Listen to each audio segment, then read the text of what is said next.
இந்த டாஸ்கில் தோத்துட்டேன். ஏன்னா சுடு தண்ணி வச்சு குடிக்க முடியல. அது ஒரு மாதிரி வெள்ளையாக என்னமோ படியுது. அடுத்தது அந்த தண்ணியில் வந்து ஏதோ ஸ்மெல் அடிக்குது. அதனால் என்னால் குடிக்க முடியல. ஸோ அதை கேன் வாட்டர் வாங்கிக்கோங்கன்னு சொல்லிங்க. திவ்யா இதே மாதிரி மக்கர் பண்ணி ஒரு முறை கேன் வாட்டர் உள்ளே தூக்கின்னு வர முடியாது சொல்லிட்டான். ஸோ அதனால் கோச்சிட்டு அதுலேருந்து கேன் வாட்டர் வந்து நான் வாங்கி குடிக்கிறதில்ல.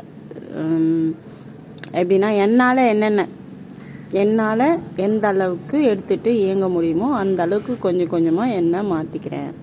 யாரையும் குறை சொல்கிறதுக்காக இல்லை, நான் என்னை வந்து எப்படிலாம் டிசைன் பண்ணிக்கிறேன் அப்படிங்கிறதுக்காக நான் இதை வந்து பதிவு போடுறேன்.